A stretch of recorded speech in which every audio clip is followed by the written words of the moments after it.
సరే గుర్తుంటే chat box లో టైప్ చేయండి. ఏం చూసాం నిన్న 16th చాప్టర్లో?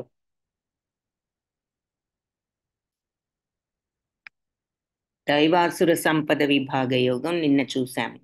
ఈరోజు 17వ అధ్యాయం శ్రద్ధాత్రేయ విభాగ యోగం. ఇస్కాన్ మ్యాంగ్లూరు వారి 18 రోజుల గీతా క్లాస్లో 17th 17వ అధ్యాయం 17వ రోజు శ్రద్ధాత్రేయ విభాగ యోగం. అందరికీ స్వాగతం. నిన్న దైవాసుర సంపద విభాగ యోగంలో ఏం చూసామో ఎవరికైనా చెప్పగలిగితే ఏది ఏమిటి అన్నది చాట్ బాక్స్లో టైప్ చేయండి. ఓం అజ్ఞానతిమిరాంధస్య జ్ఞానాంజనశలాకయా చక్షురున్మిళితం येन తస్మై శ్రీగురవే నమః.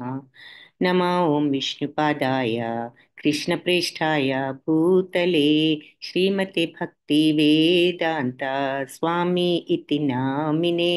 నమస్తే సరస్వతి దేవి గౌరవాణి ప్రచారిణే నిర్విశేష శూన్యవాది పాశ్చాత్య దేశధారిణి. हे कृष्णा करुणा सिंधु दीनबंधो जगत्पते गोपेश गोपिका कांता राधा कांता नमोस्तुते. तप्त कांचन गौरांगी राधे वृंदावनेश्वरी वृषभानुसुते देवी प्रणमामि हरिप्रिये. जय श्री कृष्ण चैतन्य प्रभु नित्यानंद श्री अद्वैत गदाधर శ్రీవాసాది గౌర భక్త బృంద. ఫస్ట్ టైం థర్డ్ టైం నేను చెప్తాను, సెకండ్ టైం ఫోర్త్ టైం మీరు రిపీట్ చేయండి.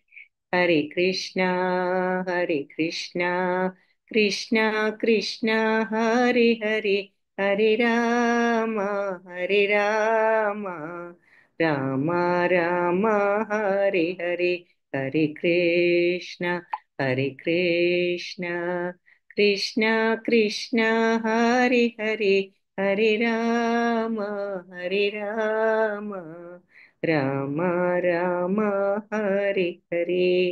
హరే కృష్ణ కృష్ణ కృష్ణ హరే హరే హరే రామ రామ రామ హరే హరే.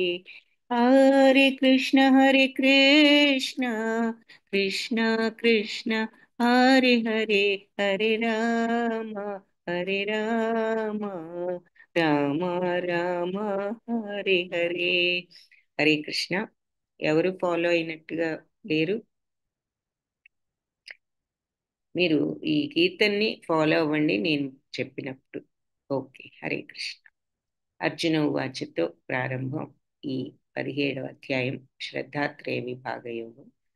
మొట్టమొదట అర్జున ఉవాచ ఏ శాస్త్ర విధిముత్సృజ్య యజంతే శ్రద్ధయాన్వితాః తేషాం నిష్ఠా తు కా కృష్ణ సత్వమాహో రజస్తమః. సో అర్జునుడు అంటున్నాడు, శాస్త్ర విధి ఉత్సృజ్య అంటే ఎవరైతే శాస్త్ర విధులను ఉల్లంఘించి వదిలిపెట్టేసి ఉత్సృజ్య యజంతే శ్రద్ధయాన్విత శ్రద్ధతో శాస్త్ర విధులను పట్టించుకోకుండా వాళ్ళు వాళ్ళ స్వంత శ్రద్ధతో స్వంత ఊహలతో పూజలు చేసేవాళ్ళు తేషాం నిష్ఠాతుక కృష్ణ వీళ్ళ నిష్ఠ ఎటువంటిది? కృష్ణ సత్వమాహో రజస్తమ, సత్వమా లేకపోతే రజస్సుదా లేదంటే తామసికమా అంటున్నాడు. కృష్ణ శాస్త్ర నియమాలు పాటించుకోకుండా వాళ్ళ స్వంత ఊహ ప్రకారం శ్రద్ధా విశ్వాసాలతో పూజలు చేసే వాళ్ళ పరిస్థితి ఏమిటి? వాళ్ళు సాత్వికుల, రాజసికుల, తామసికుల అని అడిగాడు. అప్పుడు భగవంతుడు ఏమంటున్నారు? ఓకే, నిన్న ఏం చూసాము అన్నదానికి ఆన్సర్స్ చూద్దాం. సత్యవాణి మాతాజీ అసుర గుణాలు, ఓకే అదొకటి చూసాము. జ్యోత్స్న మాతాజీ కామం క్రోధం అసురీ గుణాలు, ఓకే. సత్యవాణి మాతాజీ అసుర గుణము దైవగుణం, కరెక్ట్, రెండు చూసాం, వెరీ గుడ్. వాజిత మాతాజీ దైవాసుర గుణాలు, very good, correct. Priyanka Mataji అసుర గుణాలు దేవగుణాలు. జ్యోత్స్న మాతాజీ సత్యమును పలకాలి, సత్వగుణాన్ని ఆశ్రయించాలి, correct, okay, very good. Jhansi Mataji అసుర గుణాలు. అమల మాతాజీ త్రిగుణాలు. త్రిగుణాలు 14th చాప్టర్లో చూసాం. ఇది దైవ గుణాలు, ఆసురీ గుణాలు చూసాం. దాని పేరే అధ్యాయం, నిన్నటి అధ్యాయమే దైవాసు సంపదలు. భీమేశ్వర ప్రభుజీ 4 రకాల దేవ లక్షణాలు మరియు 4 అసుర గుణాలు. 4 రకాల లక్షణాలు అన్నది 7th చాప్టర్లో చూసాం. ఆర్తో జిజ్ఞాసురర్థార్థులు అని. అది ఇక్కడ బొమ్మ చిత్రంలో చూసాం. కానీ మనం మొత్తం దైవ గుణాలు 4 కాదు, దైవ గుణాలు ఎన్నో చూసాం. అలాగే ఆసురీ గుణాలు కూడా ఎన్నో చూసాం. ఎగ్జాంపుల్గా దుష్ట చతుష్టయం అని చెప్పుకున్నాం. కానీ గుణాలు అయితే 4 కంటే ఎక్కువే ఉన్నాయి, ఆసురీ గుణాలైనా దైవ గుణాలైనా. ఓకే.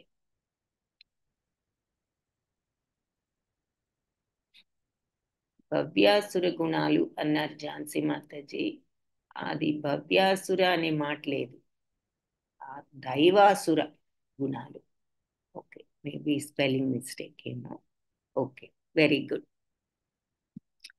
సో ఈరోజు నిన్న అవి చూసాము. ఈరోజు మరి శ్రద్ధాత్రేయ విభాగ యోగంలో శ్రద్ధ ఏమిటి, వీళ్ళు తామసికుల, వాళ్ళు శాస్త్ర నియమాలు పట్టించుకోకుండా వాళ్ళ స్వంత ఊహ ప్రకారం శ్రద్ధ విశ్వాసాలతో పూజలు చేసే వాళ్ళ పరిస్థితి ఏమిటి, వాళ్ళు సాత్వికుల, రాజసికుల, తామసికుల అంటున్నారు. భగవానువాచ, దానికి సమాధానం భగవంతుడు ఏం చెప్తున్నారంటే, శ్రీ భగవానువాచ త్రివిధా భవతి శ్రద్ధ దేహినాం సా స్వభావజ సాత్వికీ రాజసీ చైవ తామసీ చేతి తాం శృణు. భగవంతుడు ఇలా అంటున్నారు, దేహధారి అయిన జీవుడు తను పొందిన త్రిగుణాలను బట్టి, అంటే సత్వరజస్తమో గుణాలను బట్టి శ్రద్ధ సాత్వికమా, రాజసికమా, తామసికమా అని 3 రకాలుగా ఉంటుంది. వాటిని గురించి ఇప్పుడు చెప్తాను విను అని. ఇప్పుడు ఇక్కడ మరి 3 అన్నదమ్ములను చూస్తున్నాం. వీళ్ళల్లో మరి రావణుడు, విభీషణుడు, కుంభకర్ణుడు. రావణుడేమో రజోగుణానికి ఎగ్జాంపుల్ అయితే, కుంభకర్ణుడేమో తమో గుణం, మరి విభీషణుడేమో సత్వగుణం. ఒకే ఫ్యామిలీలో 3 అన్నదమ్ములకి 3 గుణాలు ఉన్నాయి. ఇప్పుడు మన జీవనం సాగించడానికి మన అందరం కూడా కొన్ని పనులు తప్పనిసరిగా చేసే ఉంటాయి. ఏమిటంటే మొట్టమొదటిది శ్రద్ధ.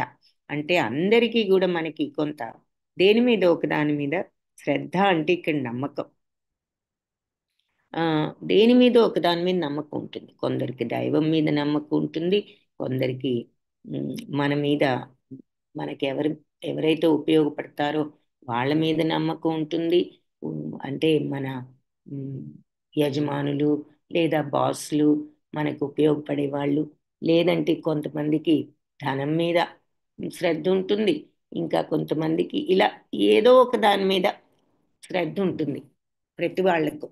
సో శ్రద్ధ అనేది అందరికీ కూడా కొన్నిటి మీద శ్రద్ధ ఉంటుంది, ఏదో ఒక దాని మీద. నెక్స్ట్ది ఆహారం. అందరం కూడా మరి ఆహారం తీసుకోకుండా జీవనం సాగదు. అలాగే యజ్ఞం. యజ్ఞం అంటే ఏం చెప్పుకున్నాము, ఎవరికైనా గుర్తుంటే చాట్ బాక్స్లో టైప్ చేయి. యజ్ఞం అంటే మామూలుగా మంత్రాలు చదువుతూ అగ్నిలో అన్ని భగవంతుడికి సమర్పిస్తూ స్వాహ స్వాహ అంటూ వేస్తూ ఆ తర్వాత చివరికి ప్రసాదం తీసుకుంటాము యజ్ఞం చేసిన తర్వాత. అది మామూలు యజ్ఞం. డీపర్ మీనింగ్ యజ్ఞం ఏమిటి, ఎవరైనా చెప్పగలిగితే చాట్ బాక్స్లో టైప్ చేయండి. ఈలోపు మిగిలిన చూద్దాం. స్వభావం అన్నారు నెక్స్ట్ది. స్వభావం అంటే మన బిహేవియర్. అది పైకి మన శారీరక బిహేవియర్ ఎలా ఉండాలి, వాక్ ప్రవర్తన ఎలా ఉండాలి, మనస్సు యొక్క నియంత్రణ, మానసిక ప్రవర్తన ఎలా ఉండాలి. మరి మనందరికీ స్వభావం ఉంటుంది కదా. ప్రవర్తన అనేది ఏదో ఒక రకంగా బిహేవ్ చేస్తూ ఉంటాం, మంచిగానో చెడుగానో ఎలాగోలా, కానీ స్వభావం బిహేవియర్ ప్రతి వాళ్ళకు ఉంటుంది. ప్రతి వాళ్ళు మాట్లాడతారు, మరి ఆ మాట ఎలా ఉండాలి. మనస్సు, అందరికీ మైండ్ ఉంది, అందరికీ ఆలోచనలు ఉన్నాయి. ఆ మనస్సుని ఏ విధమైన ఆలోచనలు ఉండాలి. అలాగే దానం. చూడండి, ఇవన్నీ యజ్ఞము, స్వభావం, మాట, మనస్సు ఎంత న్యాచురల్లో. ప్రతి ఒక్కళ్ళు ఫుడ్ తినాలి, ప్రతి ఒక్కళ్ళకి కొన్ని నమ్మకాలు ఉన్నాయి, ఏవో బిలీఫ్స్ అందరికీ ఏవో ఒకటి ఉంటాయి, మంచి మంచి నమ్మకాలు, చెడు నమ్మకాలు. శ్రద్ధ అంటే అది. ప్రతి ఒక్కళ్ళకి ఒక స్వభావం ఉంటుంది, ఒక బిహేవియర్, ఒక ప్రవర్తన ఉంటుంది. మంచి ప్రవర్తన అవ్వచ్చు, చెడు ప్రవర్తన అవ్వచ్చు. ప్రతి ఒక్కళ్ళు మాట్లాడతారు, మంచి మాటలు చెప్పొచ్చు, చెడు మాటలు చెప్పొచ్చు. ప్రతి ఒక్కళ్ళకి మనసు ఉంటుంది, మంచి ఆలోచనలు ఉండొచ్చు, ఆ మనసులో చెడు ఆలోచనలు ఉండొచ్చు. అలాగే ఇవన్నీ నార్మల్, ఎంత నార్మల్లో దానం కూడా మనిషికి అంత అవసరం అని దానాన్ని కూడా ఇక్కడ ఇంక్లూడ్ చేశారనమాట.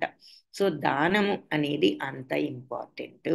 మనం ఎంత నార్మల్గా ఆహారం తీసుకుంటామో దానం చేయడం కూడా అంత నార్మల్గా చేయాలి అని. సో దానము ఇవన్నీ కూడా ఎలా చేయాలి అన్నది భగవంతుడు ఇప్పుడు చెప్పబోతున్నారు. సో యజ్ఞం అంటే డీపర్ మీనింగ్ ఏంటి అని ఒక ప్రశ్న అడిగాను. దానికి ఏమైనా ఆన్సర్స్ వచ్చాయా? మీరు ఈ 18 డేస్ క్లాస్ అయిపోయేలో మీకు అది ఏమిటో తెలియాలి యజ్ఞం అనేది. భారతీబాయి మాతాజీ జపయజ్ఞం, మంజులా మాతాజీ జపయజ్ఞం. ఓకే, జపం అనేది యజ్ఞము, అది చేయవలసిన పని. కానీ యజ్ఞము అంటే ఇంకా డీపర్ మీనింగ్. అది ఎగ్జాంపుల్. జపం అనేది ఒక ఎగ్జాంపుల్, అసలు అర్థం ఏమిటి అది ఇక్కడ. అలాంటి యజ్ఞాల్లో జప యజ్ఞం అనేది ఒక ఎగ్జాంపుల్. కరెక్టే. అసలు మీనింగ్ ఏమిటి యజ్ఞానికి, డీపర్ మీనింగ్ ఏమిటి? ఇది నా డ్యూటీ అని చేసే పని. భీమేశ్వరరావు ప్రభుజీ కరెక్ట్. సో నా బాధ్యత, బాధ్యత అని చేసినప్పుడు రెండో పాయింట్ ఉన్నది, అదేమిటి? కామ్య కర్మలు వాజిత మాతాజీ భగవంతుడికి అర్పించడం. Very good. ఈ కలియుగంలో భగవంతుని నామం పలకడం అనేది యజ్ఞం. ఎగ్జాంపుల్ చెప్పారు. ఓకే. సో యజ్ఞం అంటే ఏమిటి? భగవంతుడికి అర్పిస్తున్నాం. స్వాహ స్వాహ అంటే తీసుకు, ఇదిగో అర్పణ అర్పణ అంటూ ఇస్తున్నాం, అందులో వేస్తున్నాం వస్తువులు భగవంతుడికి. అలాగే తర్వాత ప్రసాదం తీసుకుంటున్నాం. అది ఎలా తీసుకుంటున్నాం? ముందు ఆయనకి అర్పించి ఆయనకి చేసిన తర్వాత నైవేద్యంగా, తర్వాత మనం ప్రసాదాన్ని, ఆ నైవేద్యాన్ని ప్రసాదంగా తీసుకుంటాం. అలాగే ఏ పనైనా భగవంతుడికి అర్పించడం, చేయడం అంటే ఏమిటి? ఏదైనా అర్పించిన తర్వాత ఏం చేస్తాము? నెక్స్ట్ నైవేద్యం అర్పిస్తాము. తర్వాత నైవేద్యాన్ని మనం ప్రసాదంగా తీసుకుంటాం. సో పనిని భగవంతుడికి అర్పించినప్పుడు ఆ పనే నైవేద్యం. కాబట్టి పని నుంచి వచ్చే రిజల్ట్స్ అన్నీ కూడా భగవంతుడివే. ఆయనకి అర్పించిన తర్వాత అది నైవేద్యం. అది మనం ప్రసాదంగా స్వీకరించడం. ఆ నైవేద్యం అనే ప్రసాదాన్ని అంటే భగవంతుడు ఆ పనిలో నుంచి నష్టం ఇచ్చినా లాభం ఇచ్చినా మనం ప్రసాదంగానే స్వీకరించాలి. నష్టం అయితే నాకు వద్దని, లాభం అయితేనే తీసుకుందామని అనుకోకూడదు. ఆ తర్వాత అది నాది అని కూడా అనుకోకూడదు. ఎందుకు? భగవంతుడికి ఏదైనా అర్పించిన తర్వాత, ఆయనకే కాదు ఎవరికైనా ఏదైనా ఇచ్చామంటే ఇచ్చిన తర్వాత అది వాళ్ళ వస్తువేనని మనం తెలుసుకోవాలి. ఇచ్చిన తర్వాత అది నాదే, నేను ఇచ్చిందే వాళ్ళు వాడుకుంటున్నారు అని అనుకోకూడదు. కాబట్టి ఇచ్చేసిన తర్వాత వాళ్ళ వస్తువే. కాబట్టి అలాగే భగవంతుడికి ఇచ్చిన తర్వాత అది ఆయనదే. సో దాని నుంచి ఏదొచ్చినా ఆయనకే చెందుతుంది, లాభ నష్టాలైనా ఏదైనా.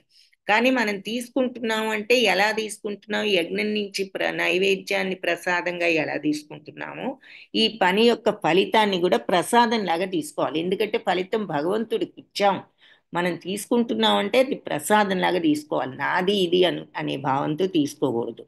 కాబట్టి అప్పుడు యజ్ఞం అవుతుంది. మరి యజ్ఞంలో అదే చేస్తాం కాబట్టి భగవంతుడికి అర్పిస్తున్నాము, నైవేద్యాన్ని మనం ప్రసాదంగా తీసుకుంటున్నాం. ఇక్కడ పనిని భగవంతుడికి అర్పిస్తున్నాము, ఆ పని వల్ల వచ్చే ప్రతిఫలాన్ని ప్రసాదంగా తీసుకుంటున్నాము.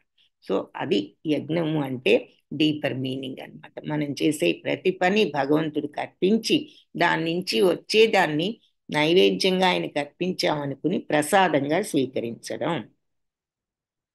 అందుకని ప్రసాదంగా స్వీకరించినప్పుడు, ప్రసాదం అంటే మనకి ఇష్టం ఉన్నా లేకపోయినా మనం భక్తితో తీసుకుంటాం కదా. మనం చిన్నప్పుడు ఏదైనా ప్రసాదాలు పెడితే నాకు ఇది వద్దు, ఇష్టం లేదు ఇది అంటే పెద్దవాళ్ళు ఏం చెప్తారు? తప్ప అలా అనకూడదు, ప్రసాదం తినాలంటారు.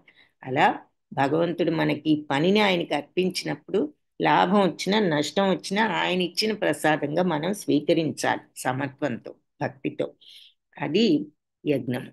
అలా చేయగలిగినప్పుడు, పనిని ఆ రకంగా చేయగలిగినప్పుడు అది యజ్ఞంతో సమానం. Okay, very good. సో యజ్ఞం అంటే ఆ డీపర్ మీనింగ్ రేపటితో మీరు ఫినిష్ చేస్తారు కాబట్టి తప్పనిసరిగా తెలియాలి. అది మీనింగ్, డీపర్ మీనింగ్. సో ఈ విషయాలన్నీ ఎలా చేయాలనేది ఇక్కడ చెప్తారు. యజంతే సాత్వికా దేవాన్ యక్షరక్షాంసి రాజసాః ప్రేతాన్ భూతగణాంశ్చాన్యే యజంతే తామసా జనాః. సత్వగుణంలో ఉండే మనుషులు దేవతలను పూజిస్తారు. రజోగుణంలో ఉండేవాళ్ళు యక్షరాక్షసుల్ని పూజిస్తారు.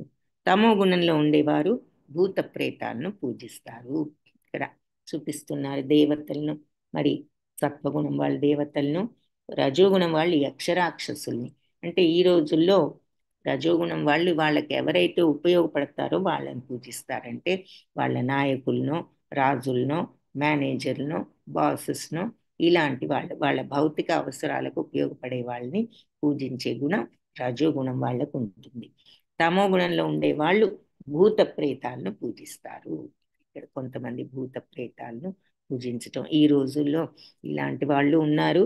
తర్వాత ఈ చెడు తప్పు పనులు చేసే వాళ్ళను వాళ్ళ వెంట ఉండి వాళ్ళని గౌరవించి అలా చేసినా కూడా తమో గుణం అని చెప్పొచ్చు. సో సత్వగుణం వాళ్ళు దేవతల్ని, రజోగుణం వాళ్ళు యక్షరాక్షసుల్ని, తమో గుణం వాళ్ళు భూత ప్రేతాలను పూజిస్తారు. నెక్స్ట్ ఇది శ్రద్ధ. నెక్స్ట్ ఆహారం. ఆహారం అంటే మనం తిన్న దానిని బట్టి మన స్వభావం కూడా మారుతూ ఉంటుంది. You are what you eat. నువ్వు తిన్నదానిని బట్టి నువ్వు ఎలాంటి వాడివి అవుతావు అనేది నీ స్వభావం కూడా ఎఫెక్ట్ అవుతుంది అంటున్నారు.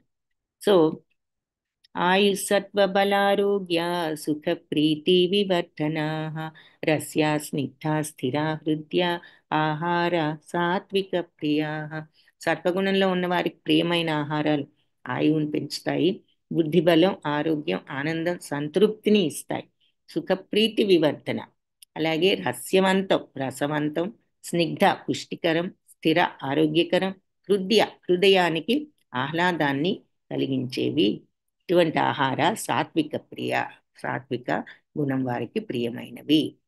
సో వాళ్ళు ఎలా ఉంటాయి సాత్విక ఆహారం అంటే ఆయువుని పెంచి బుద్ధి బలం, ఆరోగ్యం, ఆనందం, సంతృప్తిని ఇస్తాయి. రసవంతం, పుష్టికరం, ఆరోగ్యకరం, హృదయానికి ఆహ్లాదకరం. ఇది మరి పాలు, పెరుగు, పండ్లు చూపిస్తున్నారు. ఇంకా ధాన్యాలు, కాయగూరలు ఇవన్నీ కూడా సాత్విక ఆహారం కింద వస్తాయి. ఇక రజోగుణ ఆహారం కట్వం లవణాత్యుష్ణ తీక్ష్ణ రూక్ష విదాహిన ఆహార రాజసస్యేష్ట దుఃఖ శోకామయ ప్రదా.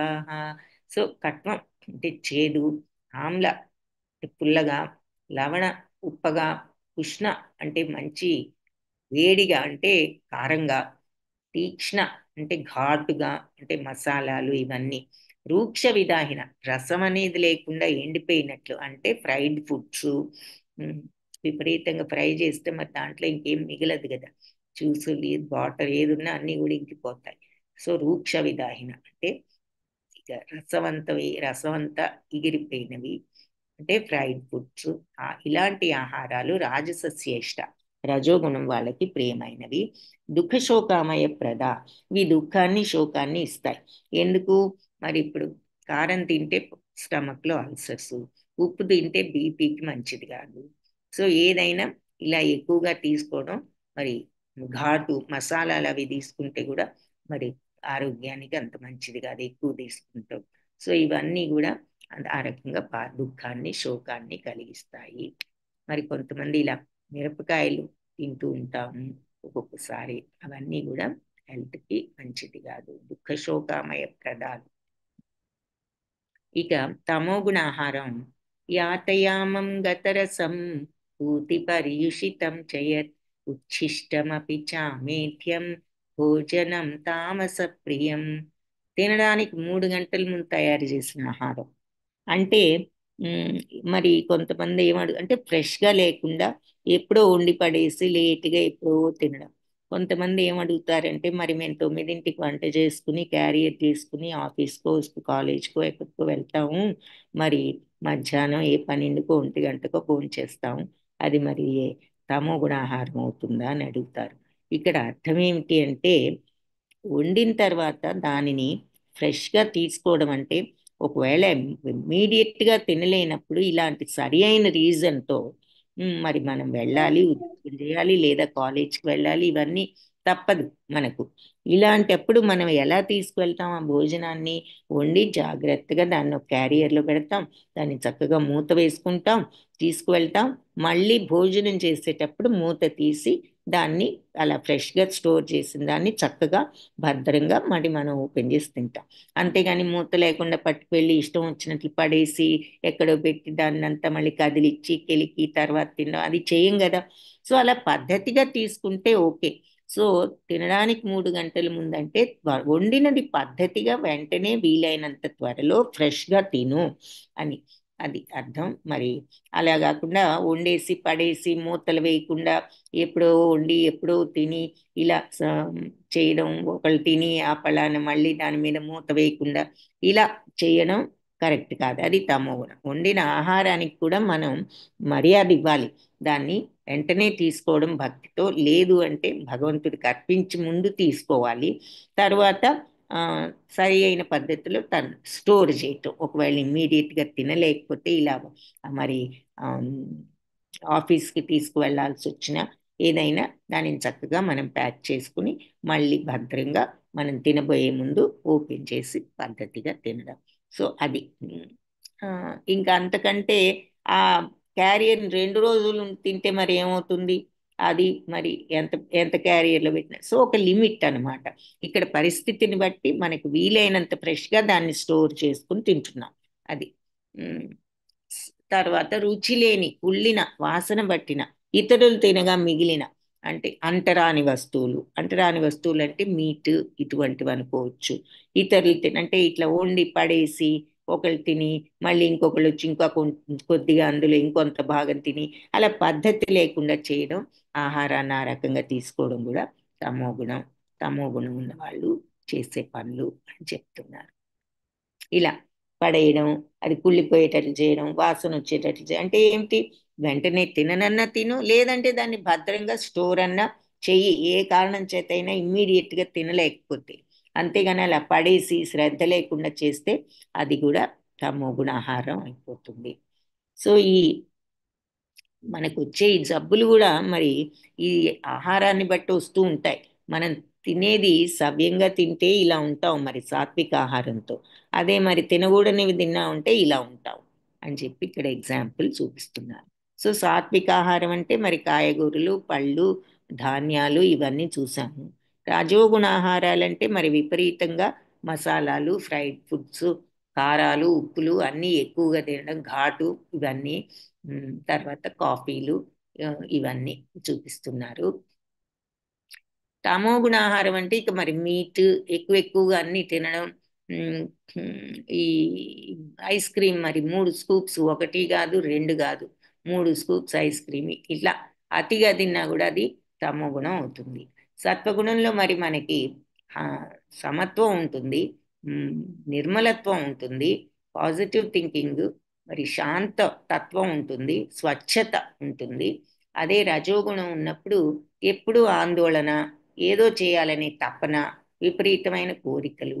తమో గుణం ఉంది అంటే ఇక అసలు బద్ధకం, ఎప్పుడు కూడా ఏదో బాధలో ఉన్నట్లు, ఆ, ఒకలాంటి డల్నెస్, ఇదంతా తమో గుణ లక్షణాలు. సో ఇలాంటి ఆహారం ఈ రకమైన మనస్తత్వాన్ని పెంచుతుంది. సో సాత్విక ఆహారం తీసుకుంటే ఈ రకంగా ఇలాంటి మనస్తత్వం, మన సత్వగుణాలు నేర్చుకోవచ్చు, డెవలప్ చేసుకోవచ్చు. ఇప్పుడు సో శ్రద్ధ చూసాం, ఆహారం చూసాం. ఇప్పుడు యజ్ఞం అంటే ఎలా చేయాలి అనేది చూద్దాం. సో యజ్ఞం అంటే పై మీనింగ్ ఇది. అగ్ని ముందు కూర్చుని మంత్రాలు చదువుతూ అగ్నిలో సమర్పిస్తున్నాం వస్తువులను. స్వాహ స్వాహ అంటే తీసుకోమని ఇస్తున్నాం. ఆ తర్వాత ఇక్కడ నైవేద్యం పెట్టాం, దాన్ని ప్రసాదం లాగా తీసుకుంటున్నాం. అఫలాకాంక్షిభిర్యజ్ఞో విధి దృష్టోయ ఇజ్యతే యష్టవ్యమేవేతి మనః సమాధాయ స సాత్విక. అఫలాకాంక్షిభిర్ అంటే ఫలాసక్తి లేకుండా, విధి దృష్టో ఇది నా బాధ్యత అనుకుంటూ, యష్టవ్యమేవేతి మనః మనస్సులో దృఢ సంకల్పంతో చేసేటటువంటి యజ్ఞం సమాధాయ స సాత్విక. ఈ రకమైన యజ్ఞం సత్వగుణంతో చేసేది. సో శాస్త్రాల ఆదేశాల ప్రకారం మన బాధ్యత అనుకుంటూ ప్రతిఫలం కోరుకోకుండా మనస్సులో దృఢ సంకల్పంతో చేసే యజ్ఞం సత్వగుణంతో చేసే యజ్ఞము. సో ఈ ఈ యజ్ఞాన్ని ఒక ఉదాహరణగా చూపిస్తున్నారు. కానీ ఏ పని అయినా సరే మనం మరి ఇలాగే చేస్తే, అంటే శాస్త్రాలు చెప్పిన విధంగా మంచి మంచి మార్గంలో మన బాధ్యత అనుకుంటూ ప్రతిఫలాన్ని కోరుకోకుండా భగవద్ అర్పితం చేసి ప్రతిఫలాన్ని కోరుకోకుండా, ఎందుకంటే ఆయనదే ప్రతిఫలం అనుకుంటూ మనం తీసుకుంటే అది ప్రసాదంగా ఆయన ఇచ్చిన ప్రసాదంగా తీసుకుంటూ మనస్సులో దృఢంగా ఈ మార్గంలో ఉంటూ మనం చేసే ఏ పనైనా మరి యజ్ఞంతో సమానం.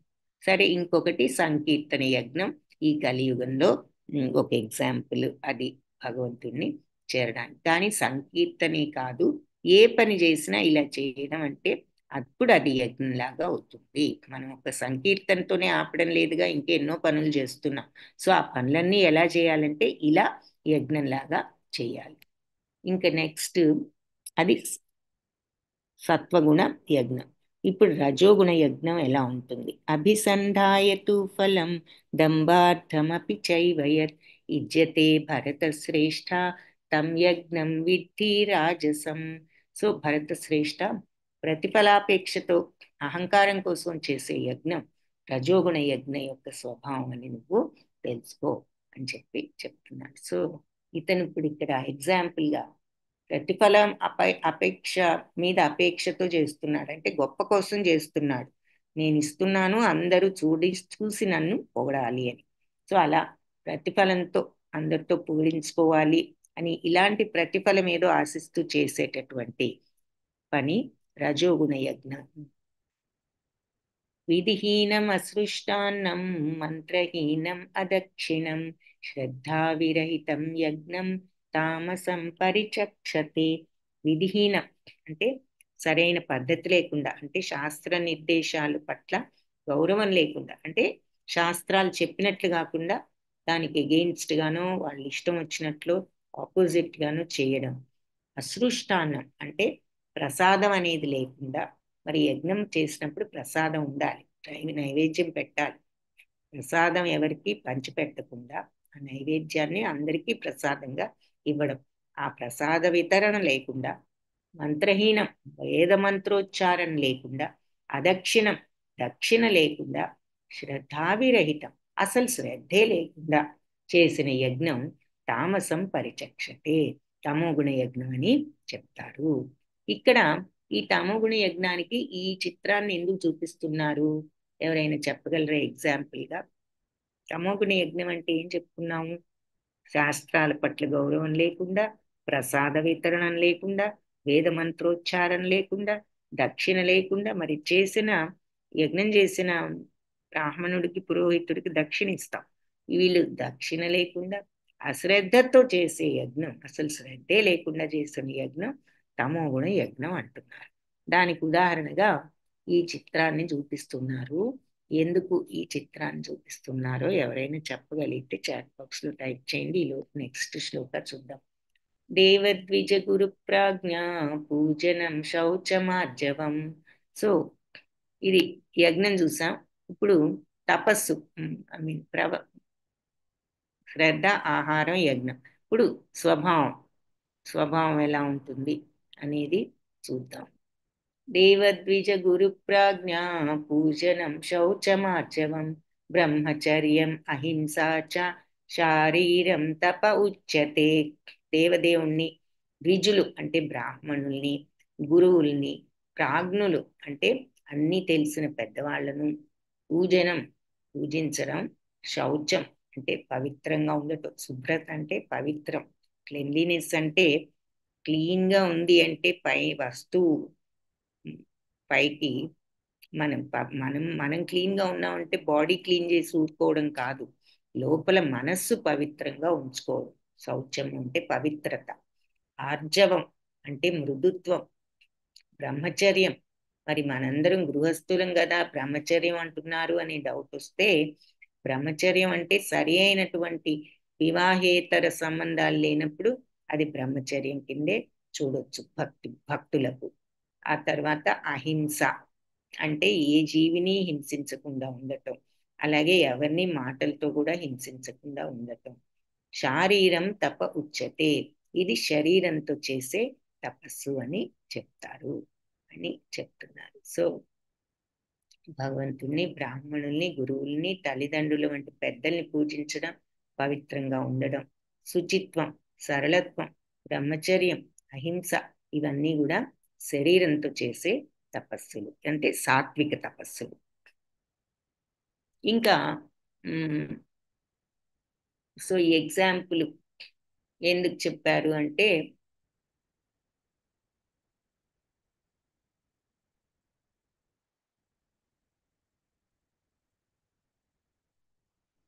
ఝాన్సీ మాతాజీ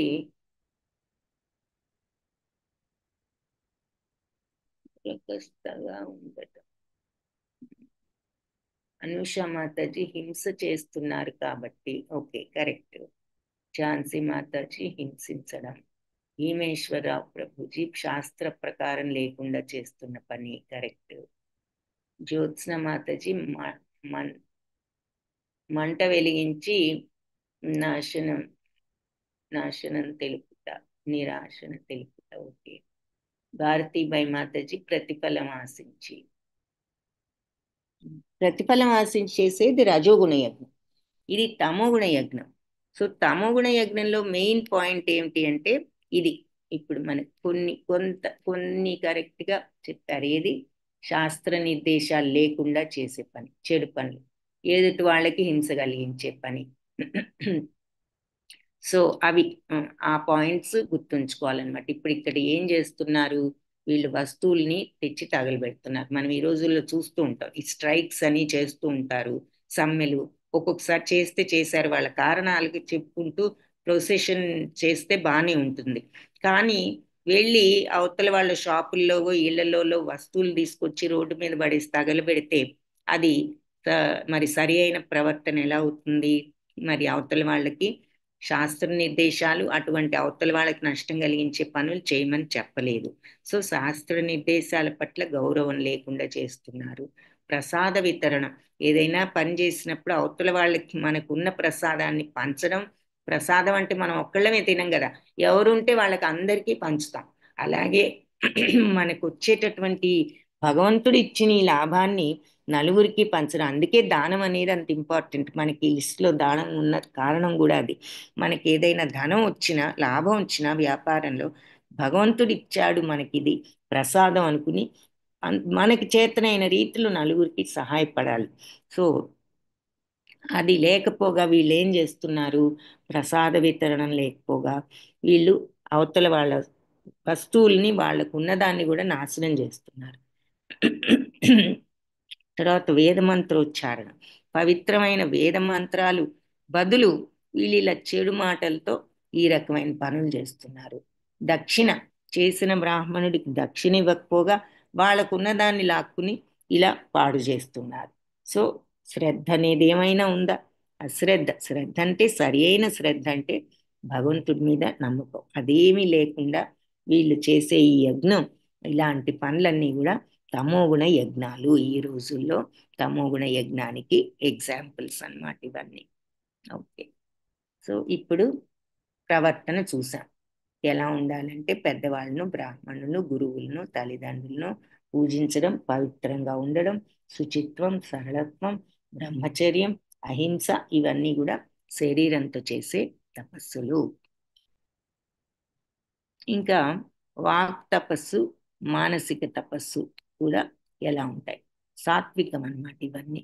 సో ఇది సత్వగుణంలో శారీరక తపస్సు. ఇప్పుడు సత్వగుణంలో ఎలా ఉండాలి, వాక్ ఎలా ఉండాలి, ఆ మానసిక ప్రవర్తన ఎలా ఉండాలి అనేది చూద్దాం.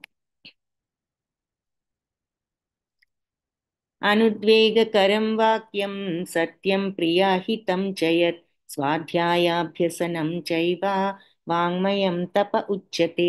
మాట అందరం మాట్లాడతాం, మాట్లాడకుండా పని జరగదు. ఆ మాట ఎలా ఉండాలి, అనుద్వేగకరం, ఉద్వేగం లేకుండా ఉండాలి వాక్యం. సత్యం, సత్యమైన మాట మనం మాట్లాడినప్పుడు అది నిజం అయి ఉండాలి. ప్రియం, అవతల వాళ్ళకి ప్రియం కలిగించేదిగా ఉండాలి. అంతేగాని అవతల వాళ్ళకి ఇష్టం లేని మాట చెప్పడం అనవసరం. నీ గురించి వాళ్ళు అలా అంటున్నారు, నువ్వు ఈ పని చేశావు, అదేమి బాగా కుదరలేదు అంటున్నారు, ఇలాంటివి చెప్పడం వల్ల ఉపయోగం ఏముంది? వాళ్ళకి బాధ కలిగించడం తప్ప. సో అవతల వాళ్ళకి ప్రియం కలిగించే విషయాలే మాట్లాడతాం. హితం, ఉమ్, అలా ప్రియం కలిగించాలని అబద్ధాలు చెప్పకూడదు, ఉన్న మాటలు చెప్పాలి, సత్యం పలకాలి, ప్రియంగా ఉన్నదే పలకాలి. హితం, అవతల వాళ్ళకు ఉపయోగపడుతుంది అనుకుంటేనే చెప్పండి, ఉపయోగం లేనప్పుడు అనవసరం ఆ మాట చెప్పడం అంటున్నారు. హితకరమైనది చెప్పాలి. సో మాట మాట్లాడే ముందు అది సత్యమైనా, అవతల వాళ్ళకి ప్రియమైనదేనా, అవతల వాళ్ళకి హితకరమైనదేనా అనేది ఆలోచించుకుని మాట్లాడాలి. ఆ మాట్లాడాది కూడా ఎలా మాట్లాడాలి? ఉద్వేగం లేకుండా మృదువుగా నెమ్మదిగా మాట్లాడాలి అంటున్నారు. తర్వాత స్వాధ్యాయాభ్యసనం, అంటే స్వాధ్యాయం అంటే వేదాలను పారాయణ చేయడం, చదవడం. సో వేద వాంగ్మయాలని పఠించడం, అది స్వాధ్యాయం. సో ఆ స్వాధ్యాయాభ్యసనం కూడా వాక్ తపస్సు కిందే వస్తుంది. సో సత్యము, ప్రియము, హితకరము, అనుద్వేగకరం, ఉద్వేగం లేకుండా మాట్లాడే మాటలు, మరియు నిత్యము వేద పారాయణ చేయడం, ఇవన్నీ కూడా వాక్కుకు సంబంధించిన తపస్సులు. ఇక శారీరక తపస్సు చూసాం, వాక్కు తపస్సు చూసాం. అంటే సత్వగుణంలో ఎలా ప్రవర్తించాలి, శారీరకంగా ఎలా మాట్లాడాలో చూసాం. ఇప్పుడు మనస్సును ఎలా ఉంచుకోవాలి, సత్వగుణం ఉన్న వాళ్ళు మనస్సును ఏ రకంగా ఉంచుకోవాలి అనేది చూద్దాం.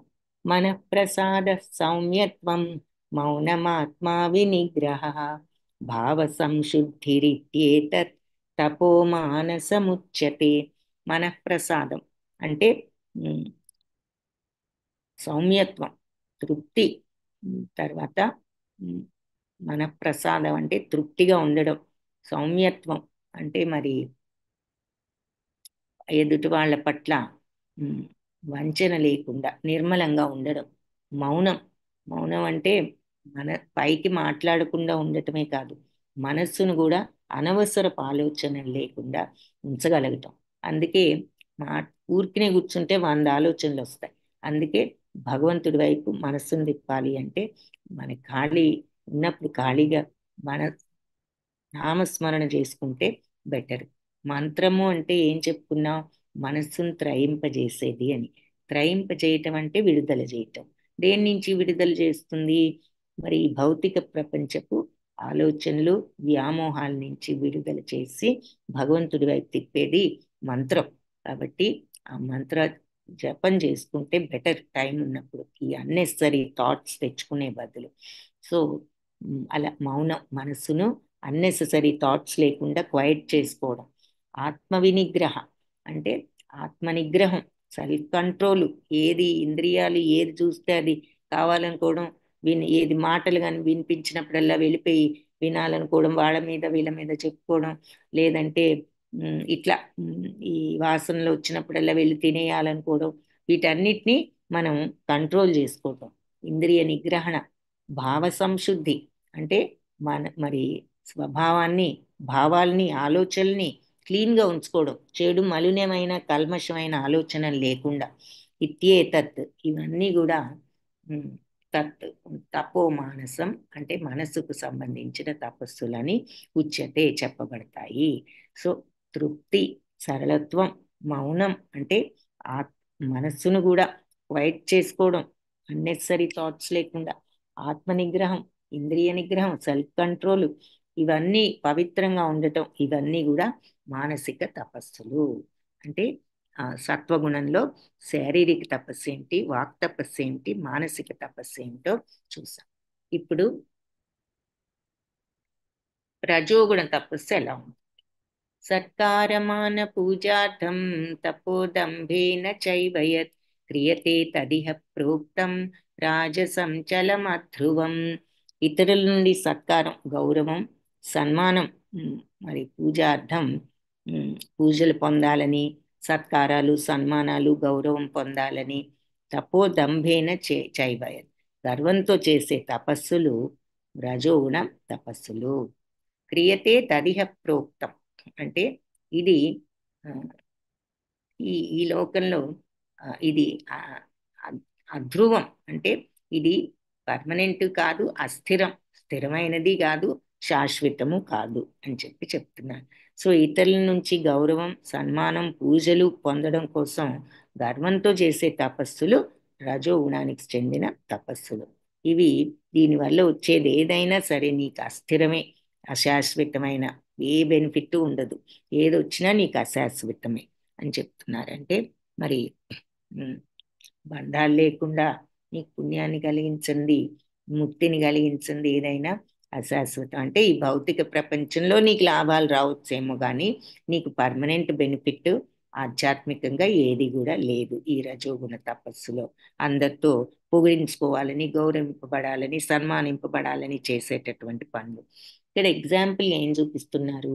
ఇతను మొహం దూర్చేసి కంప్యూటర్లో ఎంతో శ్రద్ధగా పనిచేస్తున్నాడు. పాపం తప్పే ఉంది, శ్రద్ధతో పనిచేస్తున్నాడు అనుకుంటాం, తప్పేమీ లేదు, శ్రద్ధతో పనిచేస్తున్నాడు నిజమే. కానీ ఏ భావంతో చేస్తున్నాడు? అది పని నా బాధ్యత అనుకుని చేస్తున్నాడా? లేదు అంటే అందరికంటే ముందు చేస్తే నన్ను అందరూ పొగుడుతారు, నాకు ప్రైజ్ వస్తుంది, లేదంటే నేను ఎంతో తెలివిగలవాడిని అని అందరూ నాకు ఏ సన్మానాలు పొగట్టలో వస్తాయి అనే ఉద్దేశంతో చేస్తున్నాడా అన్నది అక్కడ పాయింట్. సో సత్వగుణం ఉన్నవాడేమో ఇది నా బాధ్యత, నేను చెయ్యాలి, వీలైనంత త్వరలో నా పనిని పూర్తి చేయాలనే భావంతో పనిని త్వరగా చేయాలని చూస్తాడు. రజోగుణంలో వాళ్ళు అందరితో పొగిడించుకోవాలి, తెలివిగల వాడిని అనిపించుకోవాలి, ముందు చేస్తే అనే భావంతో చేస్తున్నారు. ఇద్దరూ పని పూర్తి చేయడానికి ప్రయత్నం చేస్తున్నారు కరెక్టే, కానీ ఏ భావంతో చేస్తున్నారు అన్న దాని మీద వాళ్ళ యొక్క ఎక్స్క్యూజ్ మీ, వాళ్ళ యొక్క స్వభావం ఆధారపడి ఉంది. సో వాళ్ళ ఫీలింగ్స్ ఏదైనా నీ మానసిక ఫీలింగ్స్ని బట్టి ఉంటుంది. సో పని ఒకటే అయినా నీవు ఈ రకమైన భావాలతో ఉన్నావు కాబట్టి నీది రజోగుణం అవుతుంది. ఇక తమో గుణం ఉంది అంటే మూఢగ్రాహీణాత్మనో యత్పీడయా క్రియతే తపః పరస్యోత్సాదనార్థం వా తత్తామసముదాహృతం. ఇక తమోగుణ తపస్సు ఎలా ఉంటుంది అంటే మ్, మూఢ మూఢత్వంతో వాళ్ళని వాళ్ళే పీడించుకుంటూ, అంటే వాళ్ళని వాళ్ళే హింసించుకుంటూ చేసే తపస్సు. ఆ, అంటే ఇదివరకు రోజుల్లో మరి వాళ్ళు కట్ చేసుకుని ఆ రక్తాన్ని అక్కడ ఎదురుగుండా అగ్నిలో వేయటము అలా చేసేవారు. ఈ రోజుల్లో వాళ్ళని వాళ్ళే హింసించుకుంటూ చేసే తపస్సుకు ఉదాహరణలు ఏంటి అంటే వాళ్ళ ఆరోగ్యాన్ని చెడగొట్టుకునేటట్లు డ్రింకింగ్ కానీ, డ్రగ్స్ కానీ, స్మోకింగ్ కానీ, ఏదైనా విపరీతమైన అలవాట్లతో వాళ్ళని వాళ్ళే హింసించుకున్నట్లయితే అది తమోగుణ తపస్సు బిహేవియర్. ఇక వా అంటే ఆర్ పరస్యోత్సాదనార్థం వా, లేదా వా అంటే ఆర్ లేదా అని అర్థం. లేక అంటే వాళ్ళని వాళ్ళే పీడించుకుంటూ చేసేదైనా, లేదా పరస్యోత్సాదనార్థం ఎదుటి వాళ్ళని పీడించడం కోసం చేసేదైనా, ఎదుటి వాళ్ళకి హింసించాలి వాళ్ళని అని చేసేదైనా కూడా తమోగుణ ఏ తపస్సు అవుతుంది అంటున్నారు. సో వాళ్ళని వాళ్ళే హింసించుకుంటూ చేసేదైనా, ఎదుటి వాళ్ళని నాశనం చేయాలని చేసే పనైనా తమోగుణ తపస్సు. పని అంటే ప్రవర్తన, అటువంటి ప్రవర్తన తమోగుణ ప్రవర్తన. సో ఎగ్జాంపుల్ ఏమిటి? ఎదుటి వాళ్ళ నాశనం చేయటువంటి ఇదివరకు రోజుల్లో ఈ భస్మాసురుడు అనే రాక్షసుడు ఏం చేశాడు? తపస్సు చేసి ఏమడిగాడు? నేను ఎవరి మీద చేయి వేస్తే తల మీద వాళ్ళు భస్మం అయిపోవాలని అడిగాడు. ఇలాంటి మెంటాలిటీ ఉంటే తమోగుణం. ఈ రోజుల్లో ఏమిటి? తమోగుణం ఎదుటి వాళ్ళని హింసించడం ఏదైనా తమోగుణమే. ఇప్పుడు బ్యాడ్ హ్యాబిట్స్తో వాళ్ళ ఆరోగ్యాలు చెడగొట్టుకునే కాకుండా డ్రింకింగ్ అవి చేసినప్పుడు ఒక్కొక్కసారి ఇంట్లో వాళ్ళని కూడా బాధలు పెడుతూ ఉంటారు. అదే కాకుండా ఎదుటి వాళ్ళకి ఏ రకంగా అయినా హింస జరగాలి అని చేసే పనులన్నీ కూడా మ్, తమో గుణం కింద వస్తాయన్నమాట. సో అది తమో గుణం బిహేవియర్ అలా ఉంటుంది. వాళ్ళని వాళ్ళే హింసించుకుంటూ ఉంటారు, లేదా ఎదుటి వాళ్ళని హింసిస్తూ చేసే ఉండే ప్రవర్తన తమోగుణ ప్రవర్తన.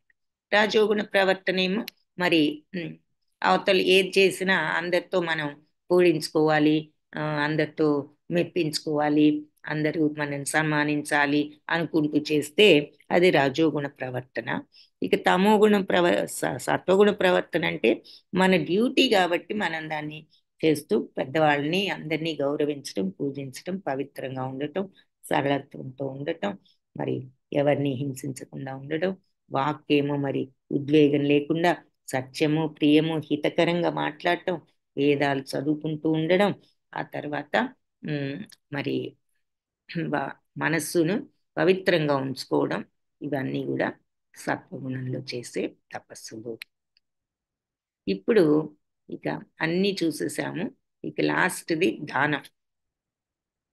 సో శ్రద్ధ చూసాం, ఆహారం చూసాం, యజ్ఞం ఎలా చేయాలో చూసాం, స్వభావం చూసాం, మానసిక, శారీరక, వాక్కు ఎలా ఉండాలి, వాక్ ఎలా ఉండాలి, బిహేవియర్ ఎలా ఉండాలి, శారీరక బిహేవియర్, మానసిక ప్రవర్తన ఎలా ఉండాలి, ఇవన్నీ చూసాము. ఇప్పుడు దానం ఎలా చేయాలో చూద్దాం. దాతవ్యమితి యద్దానం దీయతేనుపకారిణి దేశే కాలే చ పాత్రే చ తద్దానం సాత్వికం స్మృతం. సో ప్రతిఫలవాంఛ లేకుండా సరైన సమయంలో, దేశే కాలేచ సరైన ప్రదేశంలో, పాత్రేచ సరి అయిన యోగ్యుడైన వ్యక్తికి కర్తవ్య భావంతో ఇది నా డ్యూటీ అనుకుంటూ ఇచ్చేటటువంటి దానం సాత్వికం స్మృతం, సత్వగుణ దానం అని చెప్పబడుతుంది. సో ప్రతిఫల వాంఛ లేకుండా సరి అయిన సమయంలో, సరి అయిన ప్రదేశంలో, యోగ్యుడైన వ్యక్తికి కర్తవ్య భావంతో చేసే దానం సత్వగుణానికి సంబంధించిన దానము. ఇక్కడ నందమహారాజు శ్రీకృష్ణ జననం అప్పుడు మరి బ్రాహ్మణులకు వాళ్ళందరికీ దానం ఇవ్వటం చూపిస్తున్నారు. అంటే ఇక్కడ పాయింట్ ఏమిటి అంటే సరి అయిన రీజన్ ఉన్న వాళ్లకు సరి అయిన సమయంలో నువ్వు ఇవ్వడం, అంతేగాని గొప్పగా ఇవ్వడం కాదు, నీ డ్యూటీ అనుకుని ఆ తత్వంతో ఇవ్వడం. యత్తు ప్రత్యుపకారార్థం ఫలం ఉద్దిశ్య వా పునః దీయతే చ పరిక్లిష్టం తద్దానం రాజసం స్మృతం. ఇక రజోగుణ దానం అయితే ప్రత్యుపకారార్థం, ఈ డబ్బు ఇచ్చామంటే మనకి ఏదైనా బెనిఫిట్ వస్తుందా, ఇంకేదైనా ఉపకారం తిరిగి వస్తుందా, లేదు ఫలం ఉద్దిశ్య ఏదైనా ఫలితం ఉంటుందా, వా అంటే లేదా అని అనుకున్నాం కదా. సో మనకి ఏదైనా తిరిగి బెనిఫిట్ వస్తుందా, లేదా మనకి ఏదైనా ఫలితం ఉంటుందా అనే ఉద్దేశంతో గనక ఇచ్చిన, అంటే ఎగ్జాంపుల్ ఏం చెప్పుకోవచ్చు, ఉపకారం అంటే ఇది ఇచ్చామంటే ఈ డొనేషను మనకి కాంట్రాక్ట్ ఇస్తారు అనుకుని ఇచ్చిన, లేదంటే ఫలం ఉద్దేశ్య, ఫలితం అంటే మన పేరు, మా పేరు వేస్తే అక్కడ ఇస్తాం అంటారు కొందరు, సో వాళ్ళ పేరు వేయించుకోవాలని గొప్పకు, ఇలాంటి ఉద్దేశాలతో ఇచ్చినప్పుడు. ఆ తర్వాత దీయతేచ పరిక్లిష్టం, ఇష్టం లేకుండా ఇచ్చినప్పుడు, ఒక్కొక్కసారి బలవంతంగా ఇస్తూ ఉంటాం, అవతల వాళ్ళు ఏమన్నా అనుకుంటారేమో, ఇవ్వకపోతే బాగుండదేమో, ఇలా అనుకుని ఇస్తున్నా. ఈ రకంగా ఇచ్చిన దానాలన్నీ కూడా రజోగుణ దానాలు. కాబట్టి ప్రతిఫలం కోరుకుంటూ లేదా ఏదైనా ఉపయోగం ఉంటుందేమో అని ఇచ్చిన దానమైనా, లేదా ఇష్టం లేకుండా చేసిన దానమైనా రజోగుణానికి సంబంధించిన దానం. అదేశకాలే యద్దానం అపాత్రేభ్యశ్చ దీయతే అసత్కృతం అవజ్ఞాతం తత్తామసముదాహృతం. ఇక అదేశకాలే ఇవ్వకూడని చోట ఇచ్చిన ఆ దానం అపాత్రేభ్యశ్చ దీయతే, అపాత్రుడికి ఇవ్వకూడని వాళ్ళకి ఇచ్చిన దానం, అసత్కృతం అవమానకరంగా ఇచ్చిన దానం తమోగుణ తామసం ఉదాహృతం, అది తమోగుణ దానం అని చెప్పబడుతుంది. సో అనువుగాని చోట అకాలంలో ఇవ్వకూడని టైంలో అపాత్రుడికి ఇచ్చే దానం అంటే మనం అందరికీ కనిపించేటట్లు ఇవ్వాలి అనుకున్నప్పుడు, అది కానీ ఆ కాలంలో ఇవ్వకూడని టైంలో, అంటే ఏదైనా అందరూ వాళ్ళు ఒక రీజన్తో వాళ్ళు సమావేశమైనప్పుడు మనం వెళ్ళిపోయి మన పేరు కోసం అక్కడ అందరిలోనూ ఇవ్వాలనుకోవడం, ఏదైనా అలా చెప్పుకోవచ్చు ఎగ్జాంపుల్. లేదు అంటే ఇక్కడ అపాత్రుడు అంటే ఇక్కడ మరి ఇతను చెడు అలవాట్లతో ఉన్నాడు, ఏదో డ్రగ్స్ అది, మరి మనం ఇచ్చాము అంటే సమయం సందర్భం లేకుండా అక్కడ మనిషిని చూసి ఇచ్చేస్తే ఏం చేస్తాడు, అది చెడుకే, అతని చెడుకే కారణం అవుతుంది. కాబట్టి ఇచ్చేటప్పుడు ఎందుకు ఇస్తున్నాము, అది నిజంగా అవసరం, అలా అని అసలు ఎవరికి ఇవ్వకుండా కూర్చోవడం కాదు. ఇప్పుడు ఆకలితో ఉన్న వాళ్ళకి ఎప్పుడు కూడా సహాయపడాలి. ఎవరికైనా భోజనం పెట్టాలి. ఎవరైనా నిజమైన అవసరంలో ఉంటే మనకున్న దాంట్లో వాళ్ళని సహాయపడటానికి ప్రయత్నించాలి. కానీ ఇలా చూడకుండా ఏది పడితే అది ఏదో పడేయటం, అది కూడా తమో గుణం. ఆ తర్వాత అవమానకరంగా ఇచ్చేదానం, అవతల వాళ్ళని అవమానపరుస్తూ ఇవ్వడం. మర్యాదగా ఇవ్వాలి, ఏది ఇచ్చినా మనకేదో గొప్ప వాళ్ళం, మనకు డబ్బు ఉందని పడేసినట్లు ఇవ్వడం కాదు. వాళ్ళను వాళ్ళ పట్ల గౌరవంతో మనం, భగవంతుడు ఏదో మనకి ప్రసాదించారు, అది మనం అవతల వాళ్ళ అవసరాలకు కూడా సహాయపడగలగాలి అనేటటువంటి మర్యాద పూర్వకంగా సహాయపడాలి. కానీ అవమానకరంగా ఇవ్వకూడదు. అవమానకరంగా ఇచ్చే దానం కూడా తమోగుణ దానము. సో అనుగాని చోట కాలంలో అపాత్రుడికి అంటే ఇవ్వకూడని వాళ్లకు, అలాగే అవమానకరంగా ఇచ్చే దానం తమోగుణ దానము. ఓం తత్సదితి నిర్దేశో బ్రహ్మణస్త్రివిధ స్మృతః బ్రాహ్మణాస్తేన వేదాశ్చ యజ్ఞాశ్చ విహితా పురా. ఓం తత్సత్. సృష్టి ప్రారంభం నుంచి కూడా ఓం తత్సత్ అనే ఈ 3 పదాలు పరబ్రహ్మాన్ని సూచించడానికి వాడబడ్డాయి. భగవంతుడి సంతృప్తి కోసం వేద పఠనం మరియు యజ్ఞాలు చేసేటప్పుడు బ్రాహ్మణులు ఈ 3 పదాలని ఉపయోగించారు అని చెప్తున్నారు. ఓకే.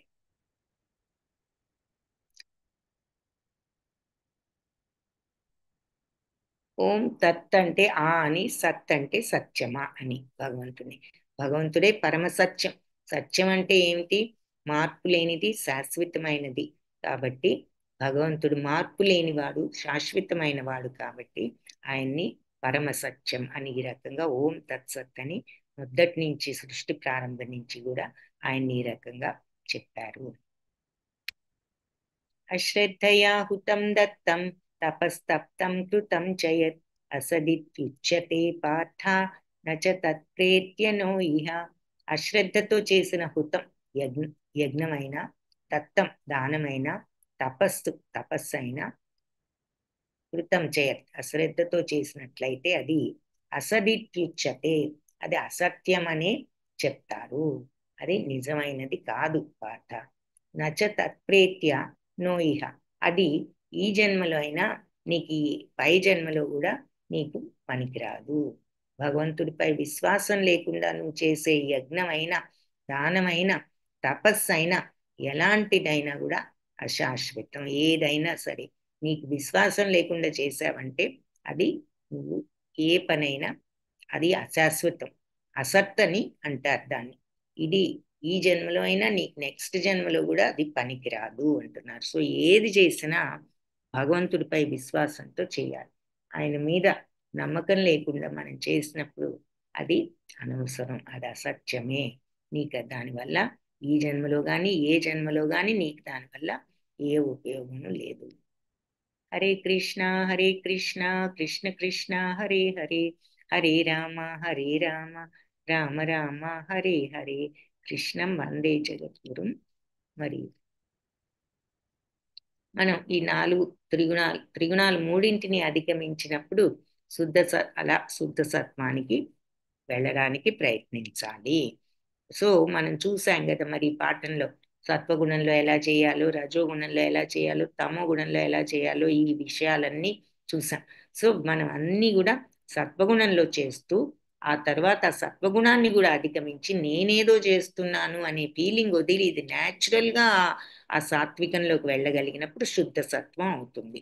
సో అలా 3 గుణాలని అధిగమించి శుద్ధ సత్వంలోకి వెళ్ళడానికి ప్రయత్నించాలి అని చెప్తున్నారు.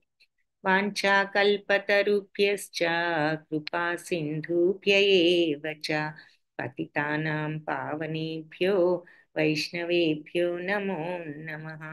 హరే కృష్ణ. మరి ఇంతటితో ఇది ఫినిష్ అయింది.